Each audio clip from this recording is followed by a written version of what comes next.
sisetshenziswa ibona abantu abadala. Ibona abasikhombayo ukuthi okay umuntu othile nothile usebenza kanje.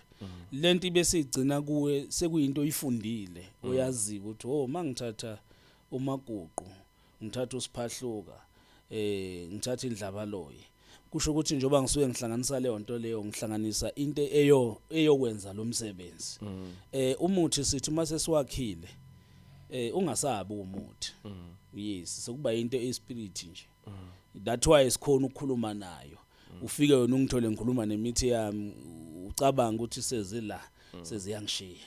Kanti lutho mina ngikhuluma nento ela emzimbeni wami kodwa manje seyispirit ngoba sengiyakhile. That's why ngizothi mangikunikeza ngithi thatha le nduku hamba yokwenza ukuthi nokuthi izokwenza ngoba manje yakhiwe vele yaphendulwa yaba umoya. Yaphendulwa yaba idlozi. Yayizwa lento seyiphenduliwe lento sinamandla ukuthi nayo kuba umuntu ngayiyakhuluma. That's why uma umuntu athatha induku yokuhluphekisa umuntu noma emthakathe nje lo muntu uzomthakathe elela ikhona khona ethuma imthakatha ambize madodambani kusibanibani nifike nimenze kanje angabutholi ubuthongo. Uma eselashwa lo muntu ziyakhuluma lezi zinto. Khumbula lo muntu wayekhuluma nento eyipowder but ngale seyinomlomo.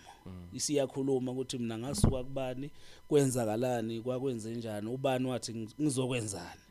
Ngicabanga ukuthi uyubona nala kuma TV uma bakhipha izilwane kumuntu. Yes into kanjalo. Lo muntu loyo umuntu ole KZN ela igoli. Lento yahamba automatically yazozofika egoli. Yafika la egoli yenza exactly le yanto eyitshelwe yona ise KZN ukuthi kufanele ifike iyenze mayifika la. Iba kanjalo mkhulu. Imithi siyenza ipowder but asenzi yona ipowder.